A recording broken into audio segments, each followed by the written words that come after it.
what they have for picks and bans. A lot of what we've been seeing for the past few weeks with that Pantheon, the Gragas. And not so much Renekton on the ban list, but he'll find one here because Ball's in the top lane. Yeah, I like the Pantheon ban first and foremost, only because that was pretty much the best Snoopy has looked when he was on Pantheon. Even both of his games. The 2 games that Snoopy played Pantheon, his first one was against TSM, and he camped Bjergsen and actually gave Pobelter a fairly decent edge in that one. So, Pantheon ban in particular, I'm a fan of. And we talked a little bit about where EG's win came from, a very early aggression in the early part of the game on Crumbs, who was on a lease. That's going to be picked up by Cloud9 right here from Meteos. Yeah, I think EG would be very smart to pick Leona here, only to try and mess up a little bit of Cloud9's champion rosters. The reason I say that is because Lemonation has played every game this split on either Thresh or Leona. Thresh is banned, Leona's now taken away. Only 2 champions that he has really wandered out into the water on. It's going to get deep for him onto this one. The champion pool, we'll really see where it goes for Lemonation. The Lulu's picked up, but it's also picked up with, like you said, the Leona. So that's obviously going to Pobelter. Lulu mid. Something that is incredibly hard to play against. Very few things match up against that. Kayle can outscale Lulu and can deal mostly in a 1v1 lane. Other than that, though, we haven't really seen anything beat up Lulu. Her base damages are so high. Her utility and shielding scales into the late game. It is the new thing. It was banned in 3 games yesterday. Picked by Link in the last game of our day, and then Link just destroyed on it. Going pretty crazy in the early game he did for himself. But right now, into our Week 6 Day 2. Let's see what these guys have for each other in the morning. They're trying to wake up, get their best on. We have Shyvana being picked out here for Cloud9, and the Sivir coming in, who also saw quite a few bans yesterday. But the Stampede will be good for go. Yeah, Sivir is this weird champion who's seeing a lot of bans at only the highest level of play, because there's been so much about just team positioning that's been giving teams bigger and bigger advantages. And the move speed that Sivir grants is just absolutely ridiculous for that. Cloud9 knows how to utilize it better than anyone. Well, they have Yasuo going onto the side of EG. He's been finding a little bit more playtime here in Week 6, and he also found wins on that playtime. And something I really like about this team comp so far from EG is when you bring a Lulu mid, even though she does synergize well with tanks, she makes tanks.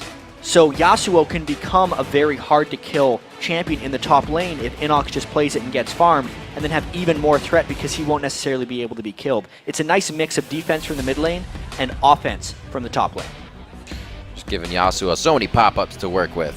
He's got that Vi and now the Lulu, and we see the lock-ins of LeBlanc and Annie coming in. Very high AP damage there. LeBlanc has obviously seen a lot of bans. The first loss LeBlanc saw in the North American LCS was yesterday when Voyboy played her. 11-1 now. But it's interesting because Lulu is a really, really good matchup against LeBlanc. That's almost why she came out, right? Exactly. That's one of the big reasons she rose to prominence. And now that they've picked into it, just shows a brazen amount of confidence by High and the rest of Cloud9, or they're hoping to pick off other targets like Yasuo in teamfights with that LeBlanc. Well, High is 3-0 on LeBlanc in all 3 attempts. So, looks like he will be all right. We've seen Yellow Pete going back onto Ezreal once in a while, and it looks like it will be locked in once again. All right, so team composition-wise, Cloud9 has a lot of movement speed, just based off the Sivir-Shyvana synergy. I do wonder how effective High is going to be, though. He's going to have to play very well in and around Pobelter's Lulu. They're a good teamfight composition, whereas EG, they have that nice high amount of damage because they haven't necessarily had to pick a true top lane tank. They're getting past that because they have Lulu, who scales so well in the utility. 0.6 ratio on her shield, 0.5 ratio on her wild growth for healing. So I honestly think that kind of healing and shields scale better than damage late game because Armored Magic Resist factors in. It's going to be a very interesting matchup. I think Pobelter versus High will probably swing this game. All right, well, with this, it seems like Inox in the top lane, gets back onto his carries. Yeah. Gets back into something he likes. He does have a game on Yasuo that didn't go so hot, but we also saw that EG wasn't really in tune with all the communication and organization yet. That initial Yasuo yeah. game was so early on into the season. They picked it with Kassadin. They picked a tankless team, but they didn't have anyone to boost up Yasuo's tankiness. They do this time. All right, so the game's about to get underway. Let's see who you voted on to take the win. According to LOLesports.com, 77% of you think Cloud9 are going to come out on top. Yeah, that's a pretty expected percentage. It's actually much lower than we would have seen out of Cloud9 early on in the year when they seemed like that untouchable, unstoppable force, and EG was reeling a little bit. But now, with that win yesterday, EG was looking better than they have all split. Wonder if they figured something else or something out, especially with that Lulu. It has had so much potency in all of our LCS games. It's a lot of teams have been able to control the mid game a lot. Not maybe that's a contribution to Lulu, maybe not, probably not. I think it is. But, all right, so we'll see. Lulu's early and mid game all over the place. It's able to being able to go down to Dragon, have that control over the area, zone it out, and get the win. I was always impressed the fact that Lulu came to fruition without having an ultimate that did a ton of damage like every other mids does. But you know what? If you use it correctly, you don't have to be always dealing damage. The utility will get you all the way home. Lulu will wear you down. Yeah. We see what they have for each other as they make their way onto the Rift. It's game 53. Like we said, we'll be halfway through the split after this. Yeah, 4 more games. Halfway to the halfway point of the entire LCS season. There's some BM going on. Well, this is Sneaky actually trying not to get zoned off. Because yesterday when EG invaded, they used Yellow Pete to zone the mid laner back so they could sneak into the side rush. That's why Sneaky's actually taking these hits, because he doesn't want to get zoned back. But he's got to dodge a little better than that. All right, swap him out. Next guy. Lemonation. All right, he's 3 for 3. Let's see what he's got. Hey, 4 for 4. We got bets on the next one. We'll take him up on the desk over here. Yeah, he got out of there. He's not. Oh, coming back for more. No, he's not. This is better than Cleavers in the top lane. Yeah, it's funny how they pinged that one there, because this one actually had a point. It was trying to zone off so that EG could have the fear of invading. But why not? Do it again. Don't fix it if it's not broken. Try to get a little bit of a move in again if Cloud9 wasn't paying attention. EG may have gotten a bit of an upper hand, but they both back off. Everybody sits it even and get some wards down. Meteos actually going to start waltzing over at his red buff. This is a fairly common tactic where the jungler will just start where his bottom lane is because they can give him a better pull. But in this case, he's just going to have to solo it because he's Elise. We've actually heard the odd one say in interviews that that's a little bit easier for Elise. Yeah, I do kind of wonder why he's starting red at this point. It would mean he wants to probably rotate for the top or a mid lane game fairly early on. It could also be a tactical decision, knowing that Snoopy's going to start blue so he can meet him for potential counter ganks. Knowing how well Snoopy got Inox and Pobelter going in the last game, he just wants to be there to stop it. Pobelter starting with that shield and throwing a little bit of damage onto High, but you can see the trade definitely in High's favor for now until Pobelter hits level 2. Yeah, High's got that level 1 figured out. Plus he started with the Crystalline Flask, so he will be able to out-sustain Pobelter.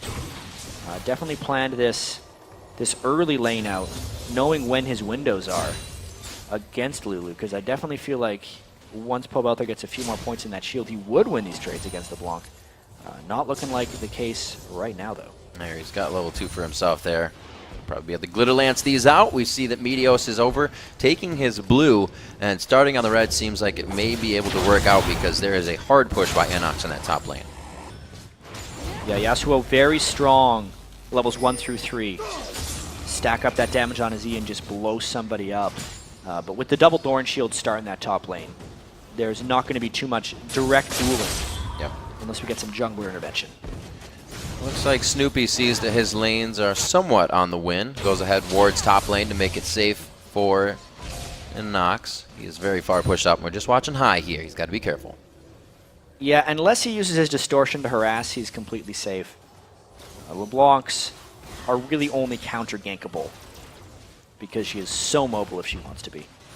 You hear Alex in Europe from Gambit talk about champions like LeBlanc and Nidalee in lane, how it's so annoying to play against something that can play safe and you can't kill it. Gets under your skin. Pobelter will have the option to do the same thing. He can just wave clear. Whenever High goes to roam as well, would be a really good opportunity for that. Meteo's hoping to catch Snoopy in a rotation here. The Spidey sense. Sees where he is. Can he get the last hit? Dun, dun, dun, dun, dun, dun. Takes a few extra steps. He's like, oh, he is here. And they're just going to go ahead and waltz this one out of out. there. Yeah. There we go. Took a few too many auto attacks there. He should have went straight towards the lane. Oh, well. So we got vision on Snoopy. That's called out to Cloud9. They can go a little aggressive if they want for the time being. That's already in the hands of Sneaky and Lemonation in the bottom lane. They seem to be doing well for themselves. 31-17 in CS, so it's going in their favor. Yeah, a lot of power in that bottom lane right now. Lemonation doing a lot to zone out Crepo and crew down bottom there. Leona is a very one-dimensional support in a sense, where even though she can have these amazingly powerful games, if she falls behind, there's not too much to do because all of her power is loaded into her initiation. Yeah. If EG can get going a little bit in the spot lane, it's going to be amazing. One of the most dangerous things in the world is Leona with ultimate when the enemy doesn't have flash. It's basically a kill whenever she wants it. But if they can't actually get a kill when she lands the ultimate, then it means nothing. Just wave clearing right now. Lemonation to stop any engagements. This will be a big fight. With a stun. Inox going to be Snoopy's walking back. a little bit far behind. He has to run for all the way balls. around. Make sure to get a little bit more flow before he meets Meteos on this one. And now we get Snoopy to come in as well. Ball's forced to flash out of this. Meteos is going to repel as well to the farthest minions. They're going to be safe for now, but a great counter. Yeah, really well played by Inox there to delay enough for Snoopy to walk all the way around the corner and then land that Vault Breaker. And a poorly timed roam actually by Pobelter. He thought that fight was going to sprawl into the river, and then he would have been there to support. He's only level 4 Lulu, who's actually been getting pushed in a fair bit by Heiz LeBlanc. Yeah, Heiz LeBlanc is halfway to 6 right now. He's going to try to cut him off here, too. Going to try to do a little extra damage. Not just get the vision on. Make sure he doesn't get himself in any dangerous positions as well, because he may want to be diving in a few if he hits that 6 first. This is a very intriguing matchup. I want to see how this develops, because so far High has been very surprising, being able to out-farm Pobelter early. But with glitter lances like that, that could turn fairly quickly in the mid lane. Normally the Blanc lanes, you're kind of thinking like any second there's going to be a kill. Any second there is going to be a kill. Elimination looks like he could be the one to go down. First blood is ticking, but it's not going to be enough just yet for either Yellow Pea or Lemon. Well, the barrier had to get burned by Pete, so he's basically back, and Sneaky is near full health with the barrier, playing very brazenly right now. Sometimes you just wish your champion didn't tell the other guy to duck. Yellow Pete gets out of the way of that boomerang. Sivir always giving it away. Yep. But yeah, 54-34. Going to be a big lead there for Sneaky. Pete and Crepo need to be able to go even in that lane, because I really feel like when EG's solo laners can get the help they deserve from Snoopy, they're in a very good position to win, as long as Crepo and Pete can hold their own. That is not being the case so far. And it seems like with that, it's either an all the way or nothing. There's no middle ground to that. It's either the lanes get help and they do amazing, or they can't find their way. Yeah. Something EG has to work on a little bit coming into the middle part of the split. It's one of those things that happens with inexperienced teams. There's a lot of action coming in the jungle here. A roam by Elimination, actually. Looks like he is up level 4 to 5 on Snoopy, but he is not going to really sweat this one too much as he walks out. Bit of damage. Not bad. Pobelter getting that lane shove on. Once he gets a blue buff, he's going to be turning into a very obnoxious Yordle in the mid lane there. Catching up on farm as well, you can see. Doesn't take much for Lulu to get the edge. An early pink ward again from Evil Geniuses going down in that brush. We saw yesterday when Pobelter was playing Zed, the first pink ward he bought off that kill on Crumbs lasted all game. True. All game. And that requires his team to have an immense amount of map pressure. Yeah. Something that EG's going to be trying for, but Cloud9 is one of the most difficult teams to pressure out. So much of their game plans have been around picking very strong lanes, shoving in, and then allowing roam to happen. It's what they're trying to do this game with the Sivir pick, with the LeBlanc early aggression, with the counter jungling from Meteos.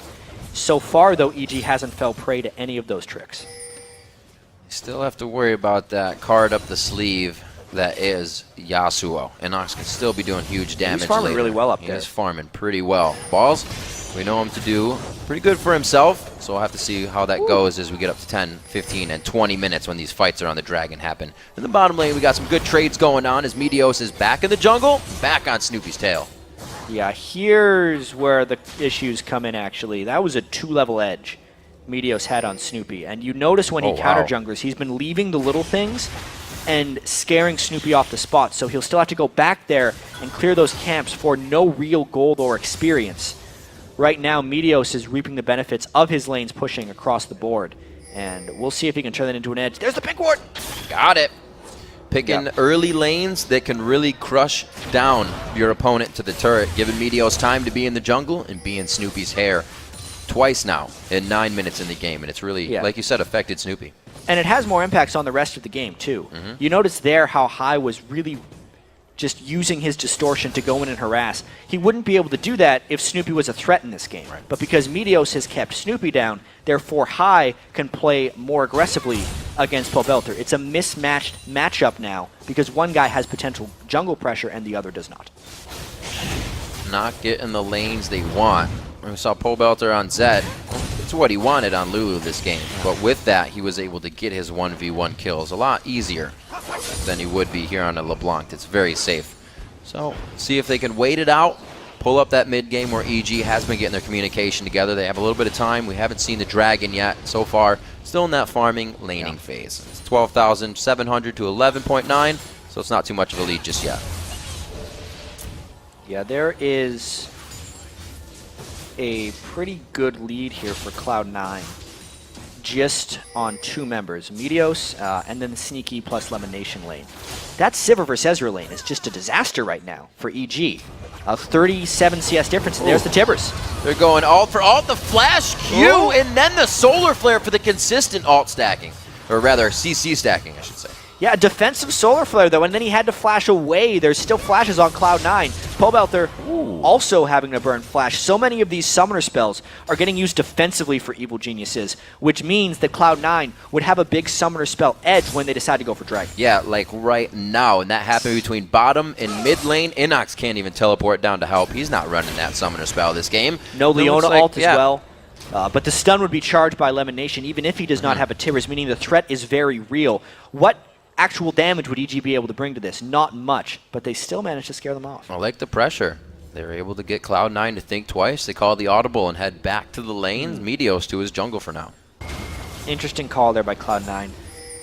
Normally, I would have expected them to just brute force that dragon down. But, you know, with Sivir ult down, their mobility didn't have an edge. And they were probably just respecting the Lulu ult more so than anything. There's a gank by Meteos. Maybe they just want to get the kill first. First blood comes in. High is trying to be a distraction up top. Snoopy cannot come to help. Yeah, Krepo's flash was down. The return gank was very good. They had vision control of the dragon area because they just feinted a dragon kill. Now they're on a strong push. It's just a matter of time and the method of the madness for Cloud9, and it looks like they're going hard once again. High gets himself the ignite. He should live off of this with the auto attack. Yellow Pete grabs himself blue buff. 2 kills. It's going to be Lemonation going down now, and EG has turned this one around nicely. 2 kills in a 3v4. Partly because it was in between the turret and partly because Lulu is so damn hard to kill at this point in the game. The wild growth really kept him alive. It allowed Yellow Pete to really pick up a garbage kill, get someone really low, 1 auto attack of the turret, and that will help them swing that lane a little bit back. Didn't lose the dragon either, and evened out the kills for the game. Very pivotal moment there. So we get a little look inside the window of what it looks like when these teams go. Yeah, they locked down High hard right there. And then Yellow Pete was sure to focus him down. And just look how much investment they had to put in to Pobelter. Not only did they cut him off, they used everything afterwards as well. Like I was saying, we saw that fight down bottom, but it's not been Balls and Inox have joined the party yet. EG trying to get Dragon here with that vision of Meteos. This is really big, though. There is a Tibbers up, and I wonder how brazen EG wants to be right here. All right, they're going to end up forfeiting the Dragon. They do not want to fight the 4v5, just trying to go for a steal. Very nicely played by Evil Geniuses to come back with that. They didn't lose the top turret just yet, but they are going to be able to crush this down. The minion wave just behind Cloud9. Yeah, interesting part of the game plan there.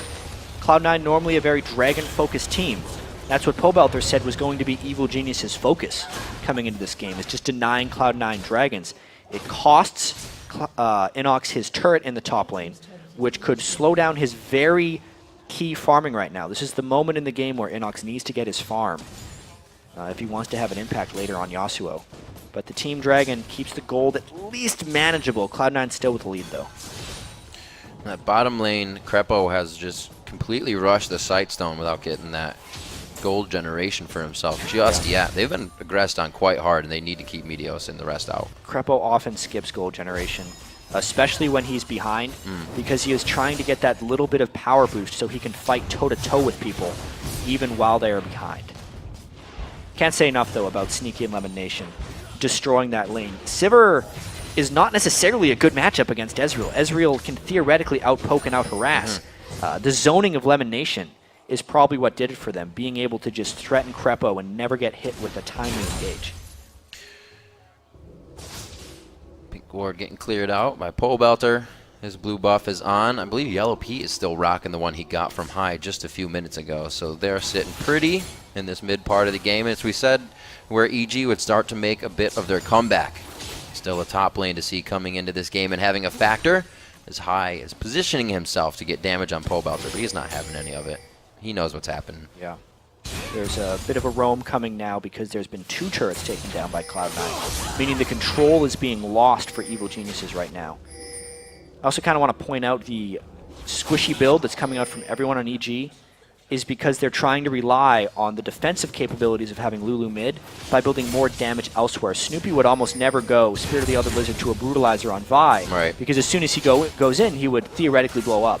But if he has the Lulu ult or the Lulu move speed going in, then he might have a little bit more survivability. They're going to have to get into those fights pretty soon, though, because if they lose all 3 of their turrets, it's going to be very tough for them to come back here. Cloud9 is warding up so those fights do not happen. We just saw Meteos in another ward by Cloud9 get placed up near the Wraiths and that red buff that just spawned for Evil Geniuses. Snoopy has been punished at the red buff once now. We'll see if Meteos does it again. Yeah, limited wave clear here by Evil Geniuses. The wave push of Sneaky Sivir is rather relentless right now. They don't really have an answer for Balls' Shyvana in the top lane either. Inox having to kind of let him have his day up there. EG in a tough spot. They're going to have to find a team fight if they can't defend that middle turret much longer. It really helps that Cloud9 can rely on somebody like Balls in the top lane being pushed in by Inox the entire time to go even and then start winning the lane when EG has to call Inox to the fights because they need a 5th person now. Yeah, good warding too there by Balls to see the roam from Snoopy. Meanwhile, just notice how there's a bit of a 1-3-1 split push going on here for Cloud9. Yeah. Shyvana, Sivir on the sides, and still a pretty solid crew in the middle. If they land any type of stun here, whether it's a cocoon from Elise or a stun from Lemonation, they have the damage potential to get a kill, even if it's just a 3-man squad. Good damage still coming out from Pole Belter. Still bringing out the oohs and the ahs, and there's a little shocking off from Krepo. They go on to Lemonation. They don't want that Timbers out, but he does get found, and Krepo's going to be taking big damage from High on the side. They get 2. Snoopy and Krepo fall very fast in that, and it looks like the turret will come right after. Yeah, that was really poorly done by Evil Geniuses. They ulted the support instead of the damage dealer, and Snoopy got focused down really quickly. After that, EG had no damage left. Cloud9 just pushing mid. Nice little shield there, getting some mana back for himself. A true shot barrage being used to give the turret some breathing room, but it doesn't look like they'll be able to initiate using the clone out. And Inox. Ooh, that was close. That was really close. That would have been 1 dead High if that landed. But even so, Cloud9 now has the 3 outer turrets down. Their relentless lane pushing is definitely paying off right now. Take a look at this fight one more time. We'll just watch Snoopy, how heavily he got focused down, but it's Krepo who ended up getting the Lulu ultimate. He didn't need it initially. He still died because there was no damage coming back, and they were opting into a 3v4. Not a clean fight for EG. They also went in after the Leona ult had been used. Very just haphazard play there. They were not coordinated, which is a surprise. Evil Geniuses is normally a very coordinated team. See what they can do now with Inox coming down. He'll probably head back up to clear that wave, but they need to figure out what to do next. Cloud9 is completely in the driver's seat right now. You see Meteos and Lemonation even setting up just a pick for Snoopy. They know they would easily be able to take him out with 0 resistances in his build so far. Yeah, this is becoming happy fun time for Cloud9 right now. They have all 3 outer turrets cleared. Yeah. They're trying to get ward control in the dragon area, and they know that if they get an edge in any of the fights, using the Sivir move speed, they can chase down and not have to worry about EG falling back into turrets because they are all dead already. If they can control this dragon, it will be more valuable than the first dragon of the game and will really just catapult their gold lead to a point where they can start tower diving. It's like a pick comp that morphs into Stampede when it needs to. Very scary. Very speedy, fast team. Speedy, fast. If High doesn't finish him off, everybody else will be there too. We're going to get the Dragon going down now. Cloud9 gets that one in their favor. We're not going to be worried about the first one. So one Dragon to EG, one to Cloud9, but it looks like Cloud9 will be spending a lot of time on EG's side of the map from here on out. Yeah, considering how clean EG's victory was yesterday, this game is far from that. Cloud9 is a very high caliber team. They didn't let any of EG's tricks fool them early on. They've stuck with the lanes very well. You can see Inox desperately trying to farm. He needs a lot more time if he wants to get his Yasuo items up. And unless Pobelter timely uses ultimates on Snoopy when he goes in, there is no good initiation for Evil Geniuses that won't just get blown up as soon as they go in. Well, they have just as good a disengage as they do engage with that on the hunt. And speaking about on the hunt, more so of Sneaky, with him on Sivir, it's just like he's put a little bit of aggro into the utility champions he used to play. Now he can be in the fight. He's still 0-0-4, providing the support for his team. EG trying to go, though. They see that LeBlanc is not near the fight. Gotta land those, though. Looks like bottom lane getting pushed. Here comes LeBlanc from the Get flank. it back in. They're still waiting. Sneaky on the backside. Throws on the hunt down. Krepo's going to be the first one in. There's the good attack on the Lemon. High's trying to get in for the big damage this time, though. He looks to be going strong. And Inox on the backside. Flow shield comes up. He's still going to be going down to Meteos. Now they finally turn on to High. He has been doing quite a bit of roaming, but he still gets the kill to come out strong onto Snoopy. And Cloud9, in a chaotic fight, is able to pick up 3. Yeah, I gotta say, I like the thought of EG going in, but Cloud9 is just executing better in these team fights. They are just outplaying them mechanically. A tricky fight for EG, but they end up losing more people and the turret afterwards. Whoa! That's not what you want right there. Yellow Pete's going to get hit up a few times. The shield comes on from Pobelter, and it looks like they may be able to turn one around. Not enough damage. They leave each other limping. Yeah, that was not the fight EG wanted. Krepo was caught out of position, and you can see he decided to turn it right away and get the jump on Lemon Nation, but watch. They burn almost everything on Lemon Nation, and then specifically, watch for the Lulu ultimate. He throws it really early onto Ezreal up top where he didn't necessarily need it. They could have used that in the brunt of the team fight, but they were just kind of out of sorts. It was because High scared him into it, and then Yellow Pete actually dodged the burst by himself. Generally, I think you should save the Lulu ultimate for the people who can't mechanically outplay, like Ezreal, who can dodge a lot of the LeBlanc stuff. Tricky situation for Pobelter to be in. When his entire team builds squishy like that, he's forced into kind of protecting everyone. And at the moment, he just doesn't have faith in the rest of his team to save themselves. It always gets scary as a support when you see 2 fights breaking out, and you're like, I have a decision to make. Let's see if they can keep it going. It's not looking too grim just yet, but with the way Cloud9 handles themselves after this, having this much of a lead, it's not looking good. 34.6 to 28,000 gold. 7 kills already for Cloud9, and they've been taking down turrets like nobody's business. The mid is all the way opened up, so all they have is these side turrets to be taking down, but they may just go for that inhibitor first.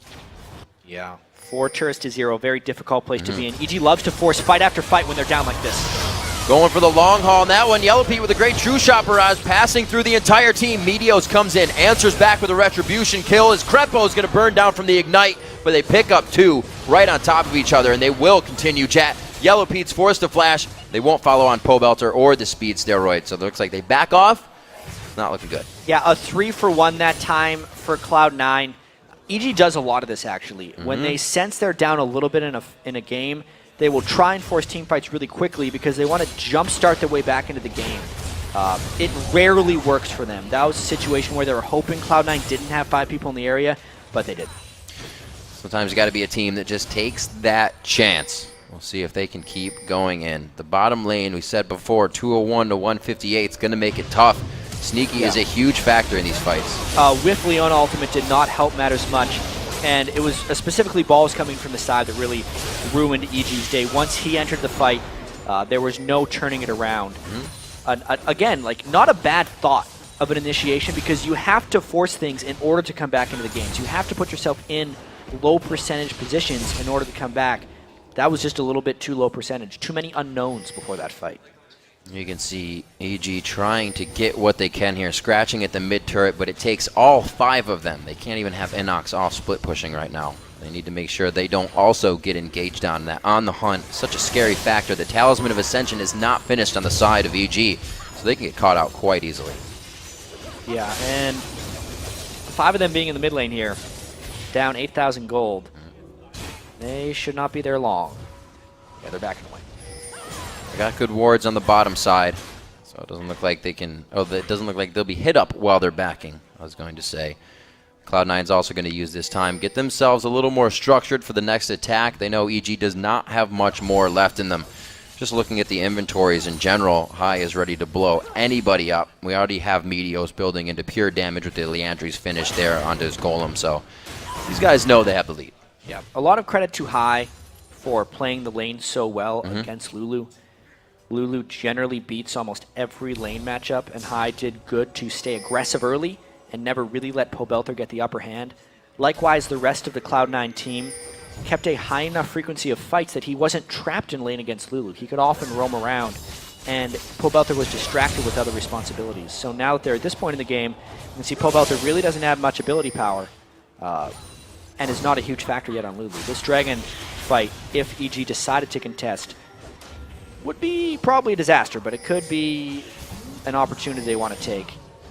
Danger, danger. That's what we said the EG motto is, take it as it comes, and it looks like they're going to have to take this fight. Snoopy goes down instantly with the build he's been forced to go through this game. Double kill coming in for Sneaky as he comes in from the backside on the hunts, wearing off already, and it looks like they've won the fight they needed.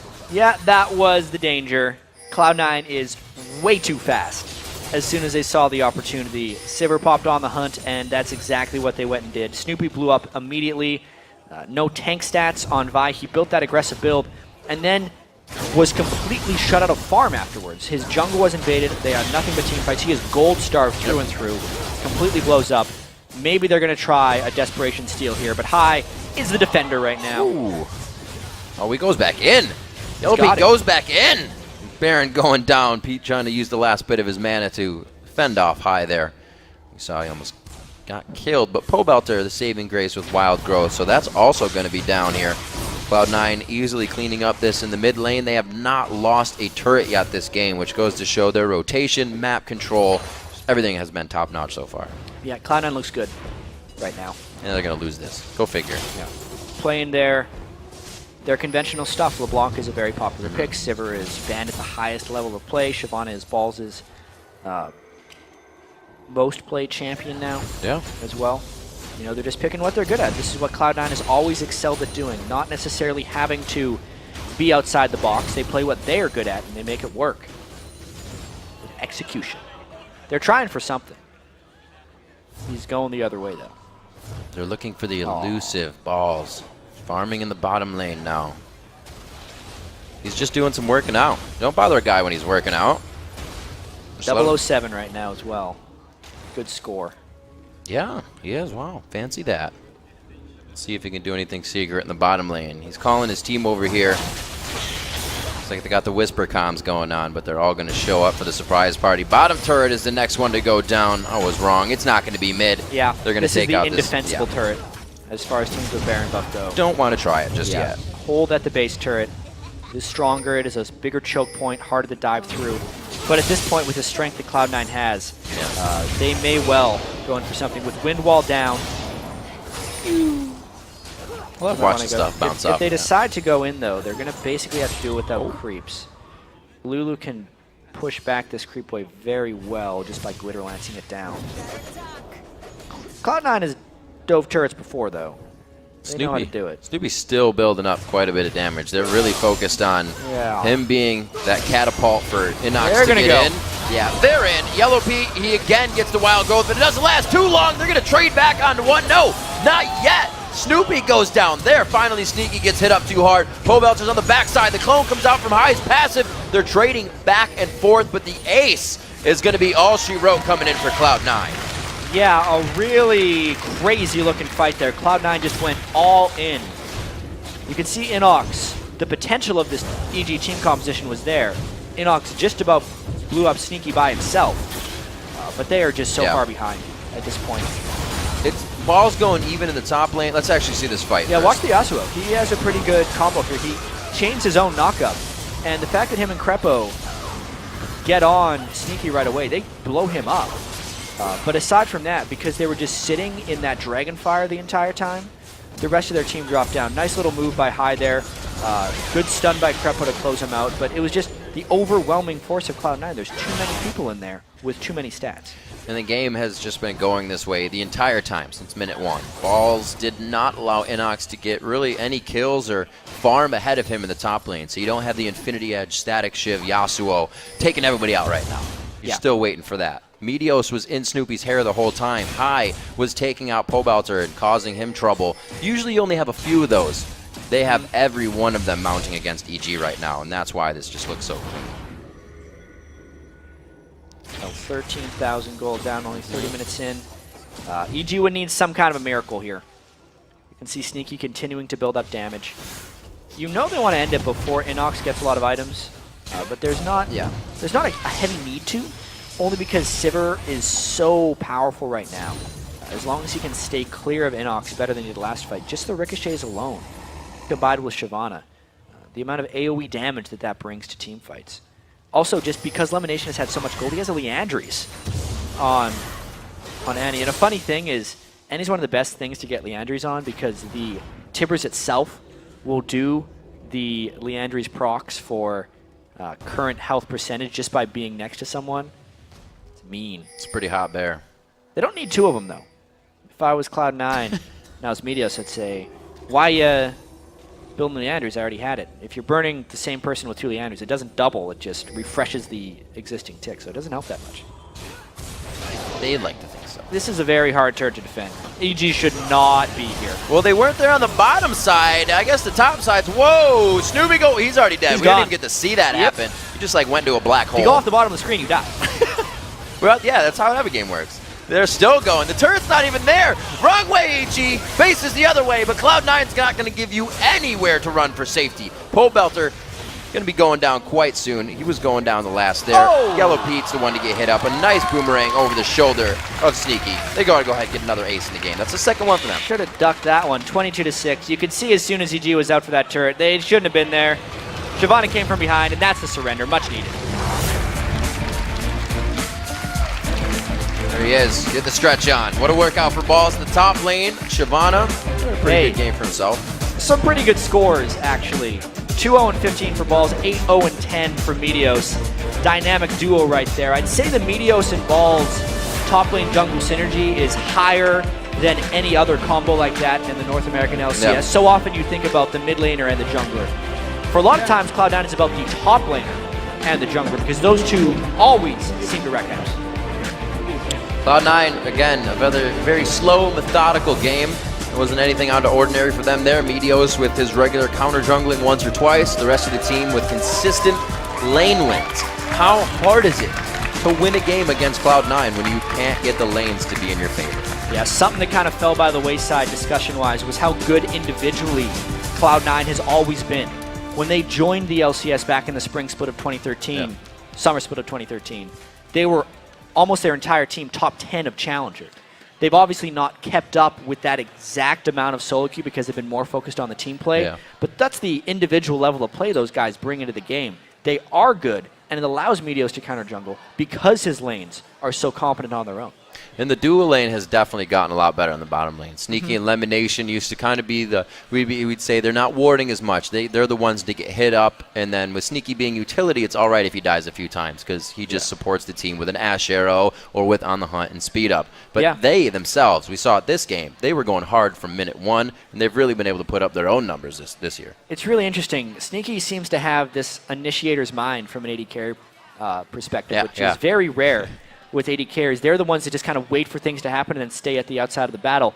But the fact that he has had so much success on Ashe and now Sivir, his ultimate is really the thing that keys team fights, and he is very good at judging when it is time to go. That was another example. Anytime EG was like, oh, they shouldn't be there, immediately the Sivir all came in. And they showed EG why they shouldn't have been there. And they took the mark and they hit it.